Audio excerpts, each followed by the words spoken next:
Does it feel like you're applying for a job or anything? Yeah. It's the phones we just ignore them all the trade they didn't. Would it not be, apart from the TV things, would it not be easier for me to stay up here? I think it's just as easy to do now. It's very noisy out here and the Okay. radio and stuff. Okay, yeah. Yeah, obviously had a hectic few weeks.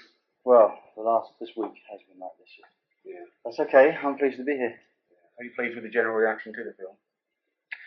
Yeah, I'm very pleased. The bottom line really is getting people to see the film, and if they tell their friends and other people go. And it seems to be happening in London. I mean, the film was like #1 for 2 weeks. It's #2 now because Vietnam's come out. But it means that people are telling their friends to go back and see it because it's a good film. So, and it was a brave move going into an area where a lot of other pop stars have oh, that, yeah. faces I suppose so.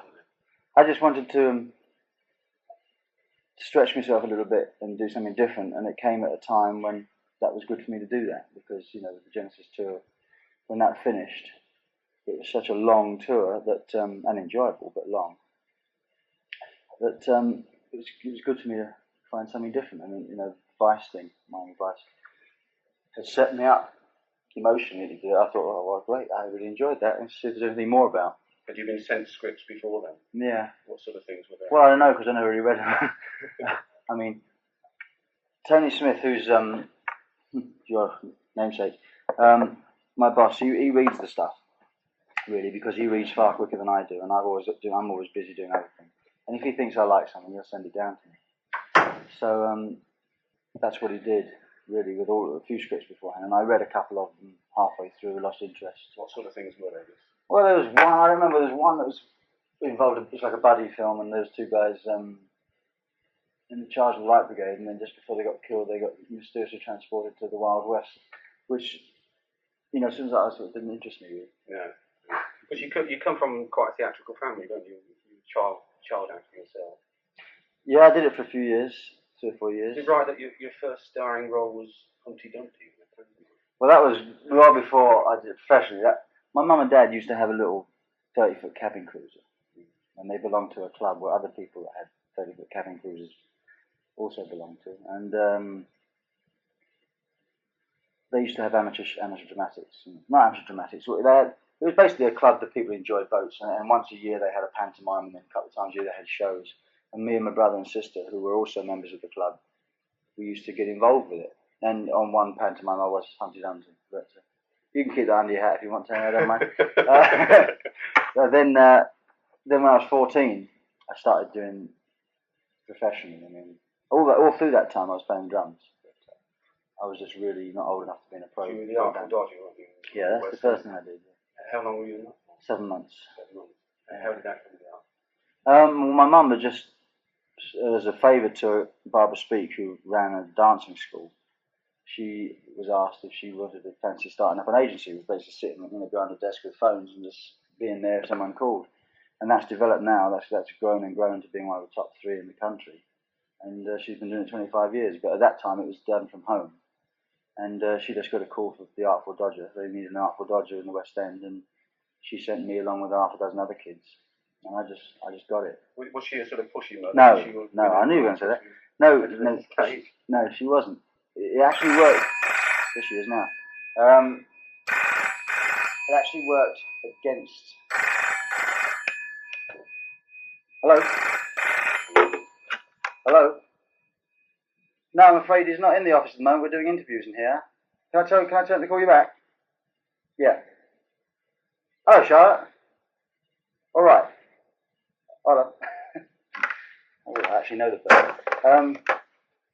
No, it worked against me, her being my mum and my agent, because she would think people would think she'd been a pushy mum, and actually didn't send me for arcade things that she could have done. Yeah, so did you have ambitions at that stage? No. No. All I wanted to do was play the drums. I see. So what made you return 20 years on? I mean, was it something you felt you had to get out of your system, or do you look at this as a long term? No, what happened was the last stuff that I did when I was a kid, I didn't enjoy at all. So it was no sorrow to me when I actually turned my back on it completely and just went, full steam ahead with just drumming, trying to get into a band. So I had no intention ever of doing anything like this again. And then 15 years later, almost, Miami Vice, who had used my music a bit, and Genesis music, called me and said, well, you know, you might have seen the show. Yes, I have. We have rock stars doing cameos. Do you want to do one? So I said, yes, I wouldn't mind having a crack. It's only a cameo, you know, it's quite a good show. So they sent me, well, actually, the producer came to see my tour, my solo tour in Los Angeles, and saw the way I introduced the band, which was like a game show host. And he said, that's a great character, we'll write the part around that. So about a month or two later, I got a script to the post. Huge part. I mean, it was throughout the whole episode, really. It wasn't just a cameo part. And I went over there to do it, and I thoroughly enjoyed it. And I remember, it was different, you know, I thought this wasn't as bad as this. What attracted you about the Buster switch? Well, What made you choose I mean,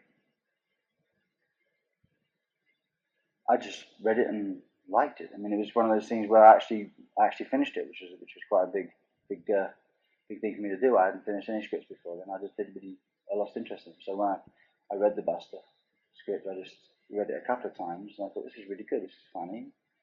It's true. It's based on a real character. It's part of an event from the 60s that I remember. I love the 60s. Julie Walters is going to play the wife. Great cast. I'll do it. Have you always been fascinated by the subject of crime and robbery? It's cropped up in one or two Genesis songs, hasn't it? Yeah, well, that's nothing. Yeah, I mean, robbery, assault, and battery, for instance, with a Tony Banks lyric. Got nothing to do with me. So yes, it's Who done it? who done it? Yeah, that Inside was Out. Inside Out. Yeah. Well, Inside Out was actually. I mean, I could tell you what they're all about, Yeah. but I mean, there's Inside Out was more ambiguous than that. They just asked me to write it for the TV show, for the TV series, and I really used it more ambiguously that could relate to anything. Although that series was about someone coming out of prison. There's not really a fascination with it at all, actually. I mean, you thought about those other songs. Yeah. I've forgotten all about those. Did you find it hard, the actual acting on the film? It was such a big production compared to the other things. It was challenging, you see, and that's one of the reasons why I did it, because I'd not done it before, and I wanted to see if I could do it. What was your wife's reaction to it? Did it involve a little bit of nudity? Well, it involved, apparently, in the script, more nudity than it actually ended up on screen. But scripts are funny. You have to read them in a certain way, I suppose. I mean, my wife actually, you know, read that bit and said, "Well, what's all this?" You know, and I said, "Well, you know, I'm supposed to come back from Mexico, not having seen the wife for 3 months, and we spend a day in bed together." And she said, "Well, you know, I don't want to see your bum." So I said, "Well, we'll work it out some way or other. You know, don't worry about it." So anyway, Julie was very pregnant at that point. Oh, not very, very pregnant, but she was 3 or 4 months pregnant. And she was a bit conscious of being a little large in certain areas. And so what would have been a bit of nudity was cut back because she kept the sheets up. Yeah. And when I got out of bed, you know, I mean, it was never going to be anything other than what it was in the film, really. It was just written like that in the script. But what about Buster Edwards himself? Because you've met him, haven't you? Yeah. Did you become friends with him? Yep. What sort of chat did you like? Did you feel you had any sort of affinity with him? Oh, so I wish I could answer this question properly, because when I met him, I really got on with him very well straight away. And I mean, I was surprised that he was such an outgoing bloke, because I had no idea what kind of bloke he was. And I think that's one of the problems with some of the criticism, the way I play Buster, is that people say, well, it's just like an Artful Dodger, lovable rogue. Yeah. But that is really how he is. I mean, and if you met him and spent 10 minutes with him, you see that's the way he is. And it's like, I didn't base my character on what I found with him, because it was just a reaffirmation that what I thought he was going to be like, he actually was. You know, I mean, from the So script. he didn't give you any advice? Not really. I only met him once before we started filming. I met him at Genesis show. He came because he was a bit of a fan, and his daughter was a fan, and I hadn't met him. David didn't really want me to get bogged down. He didn't know how good or bad I was going to be. I presume, anyway, if he didn't know. So he didn't really want me to get bogged down in sort of trying to be this person, more than just be what was in the script, which had presumably come from someone else's opinion about this person. Well, you must be fed up with questions about the raw film premiere, so I won't dwell on that. No. In hindsight, you know, several weeks on now, do you feel it was still the right decision? Not to come, or to invite them. To not I would uninvite them. Yes, I would still. I resent the fact that they were not allowed to come because I uninvited them, but I mean only because the press had put so much pressure on them or on the film and their patronage of it. But don't you think perhaps that I mean the press quite often have a go at these sort of things and embarrass the royal family that would have sort of ridden No, I don't think not in this. I mean, I don't know what it was like up here, but in London, it's just got so out of hand. I mean, I couldn't see it. I mean, if it started off as soon as it became an official announcement, official engagement, it was there was rumours of discontent. You know, either Stanbrook, whatever his name, and a couple of other MPs, and a couple of editorials saying we think it's a bad idea. Surely they must think again. Yeah. And it died down a little bit. Well, I went off on holiday for a couple of weeks, just a couple of weeks prior to the premiere, and when I came back, all hell seemed to have broken loose. I mean, there was Alexander Walker, there was full-page letters, there was cartoons, there was the Police Federation had jumped on it. Everybody was saying, and I really thought, well, this is supposed to be an enjoyable night out for everybody. I don't see how this can really work now. So we all got together the next day, me, the director, and the producer, and said, well, we're going to have to sort of suggest they don't come because it's going to be, there could have been demonstrators out there on the night. Everyone would have turned round. Have you seen the film? No, I haven't yet. Oh, well, everyone there's a bit about the national anthem. Everyone would have turned round. Because Buster actually is a royalist, so they sing the national anthem because he's proud of being British. And it would have just been embarrassing in the light of the way people were writing about it. Yeah. So we said, listen, maybe it's best if you don't come. I think they probably breathed a sigh of relief because they were getting an amazing amount of flack. Yeah. And I've spoken to Prince Charles, I spoke to him the day after it came out, and, he was a little upset, to say the least, that he'd been forced into that situation by the press. Are you big friends with the royal family? Not big friends. Yeah. I mean, I get embarrassed when people say you're big friends because I don't know how big a friend you can be. When we're together at these rock things, we have a lot. I mean, I'm a trustee of the Prince's Trust, so we have more in common than maybe some of the other rock guys, him. But he sees the power of communication between musicians and youngsters. And that's what fascinates him. I mean, when he came to see us at Wembley, for instance, he was absolutely fascinated that I had control over these 72,000 people to put their hands in the air or do, and that he could see that he could get through to people like this. And I think that's why he got involved with. One of the major criticisms that has been said about the film is that it doesn't really deal in detail with the violent side, the actual robbery side. Well, because the film's not about that. I mean, I wish you'd have seen it, really, because when you say, well, we're doing a film about Buster Edwards, people assume, okay, it's the film about the Great Train Robbery. But no, it's not. What interested the writer, Colin Schindler, in the first place was he was fascinated by the train robbery. And he wanted to write something, be it a film about the train robbery, I don't know. But anyway, when he started looking into it and researching the story, he uncovered this unusual relationship between Buster and his wife, Jude, that started when they were 18 years old and went through to present day. They're still happily married 35 years later. In spite of the ups and downs of the train robbery, the pressure, the running away, the going into prison eventually, they were still together. Now that is something rare anyway in this day and age, let alone without the pressure of the train robbery. So he took an angle of the film, the story. That's what it's about. It's about this relationship and how it survived this incredible sort of ups and downs, with the real story, a real factual story of the train robbery as a backdrop. Now, a lot of people said, well, it's a violent crime, you haven't shown the violence. Well, we weren't interested in showing the violence of the crime because, to be quite honest, it wasn't anything to do with the story. And I firmly believe that in those days, especially compared to these days, but those days you had the Krays nailing people's heads to the floor. You had the Richardsons. This was not a violent crime. The only hint of violence was when the driver was hit. And we have shown that in the film, but I mean not in gory detail because it is not relevant to the story of the film, and we didn't want to make it a violent film. Then the crooks, and I think you may agree when you see it, if you see it, but I mean they're made out to be a little bit in and out of their depth with this. They bit off a bit more than they could chew, although they were professional criminals. They treated the whole thing in a little bit of an amateur way. Yeah.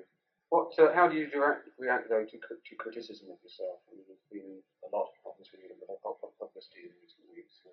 Some of it not. Criticism of myself? Yeah, personally. I don't know. I mean, you tell me what's been written. So as far as I'm concerned, the reviews that I've had for the film have been okay. But in terms of I saw a piece by Julie Burchill. No, Julie Burchill is a cow. Yeah. I mean, that's all I can say. She used to write for the NME, and she never liked me. Yeah. And she was the best part of a page, I think. That's right. Well, because you see, writers like that, especially NME writers, tend to develop the characters and sort of, want to be known for certain things. Now, she actually called me uglier than George Orwell in a record review in 1983. She repeated that. She repeated that because I'd said it on Parkinson. Yes.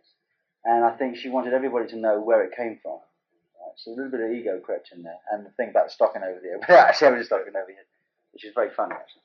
But, no, that's not, I don't call that criticism. I mean, that's just someone's opinion of what I am, and that's up to them. What did you think about the spitting image puppets?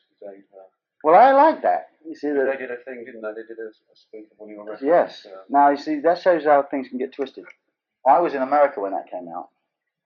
Now, I'm a big fan, not a huge fan, but I like Spitting Image. I'll watch it if it's on. And I think some of it's very, very funny. Some of it's a bit stupid, but a lot of it is very funny. And when they did me, I was away, and Eric Clapton, who I was working with in the States, came back to pick an award up, Ivor Novello Award. And Simon Bates said, "Did you see Phil Spitting Image last night on television?" And Eric said, "Oh, we won't like that. He won't like that," for a laugh, because he said, "Oh, well, when I tell him that, he won't like that."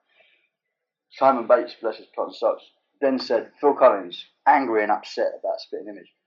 I personally thought it was very flattering that they should spend that much time and money, doing that kind of, writing a song and filming it and making the puppet. Quite a clever pastiche. It was a clever thing, and I mean, the song was actually quite a good song. Was it because of that Genesis used them for the video? Yes, we thought it would be a good fun to do that, get all their characters in. And it also was great because we didn't have to be in it, which was the best kind of video for us to make.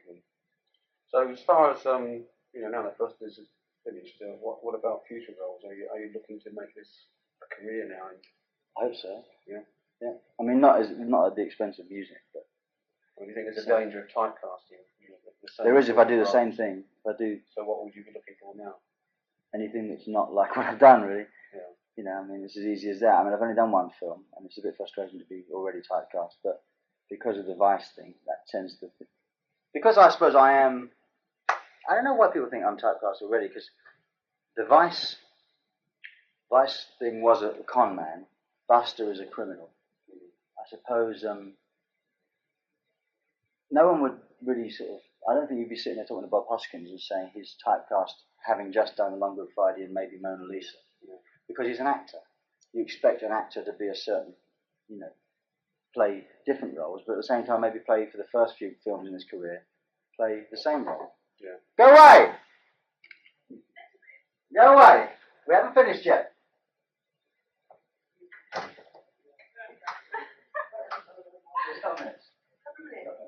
Yeah. So I find it, just because I'm a musician that's trying to act, I feel like I'm a bit. Not this isn't you, but I've had this question a few times this week. But I think maybe it's because that people think that character of Buster and Miami Vice is me, and therefore this is all I can do. Yeah.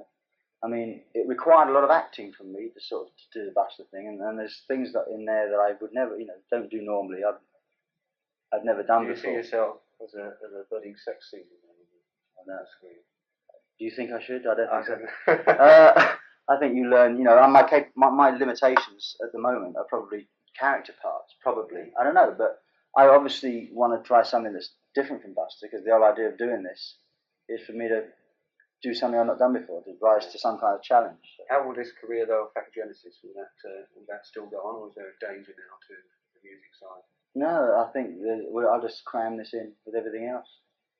Genesis are going to be on hold for another 2 or 3 years because we're all doing different things. There's a solo album I'm going to do in February, which I'm already writing. I've already written songs the last year or so, accumulating. That'll be followed by a film if there's a good script. If there isn't a good script around, I won't jump into anything. So when will Genesis next week make an album? No idea. There will be one, but I have no idea when. What's been the reaction of the other members of Genesis? Oh, they like it. I mean, they went to the premiere. They've seen the film. Because obviously it would affect them. They're being put on ice as well. Yeah, but they've got families. I mean, the same as I have. And life is doesn't just revolve around the band anymore. That's why we're not bothered. I mean, about when we do things, we'll wake up one morning in a couple of years' time and say, okay, let's do an album. And that's what makes it fun. We're not tied to, we're not slaves. Which gives you the biggest thrill, though? The music side, or the drumming, or the acting? I mean, there's so many parts. Well, Parts to. I personally, I mean, I get a lot of thrill out of all of them. I get a thrill out of all of them. I mean, playing with Clapton in his band was one of the best bands I've been in. I'd love to do that again. When I did that, that was the most important thing to me. I just done the film, and acting now is tremendously exciting. But the music is just as exciting. I mean, if I did one thing, I'd be bored stiff. It's really, I'd like to do as much as I can, just because it keeps me on, it keeps me on edge. Because you always seem to be cropping up on the drums and the benefit. Yeah. Is that because you? Well, I'm asked, and I figure, well, I'm not doing anything that afternoon.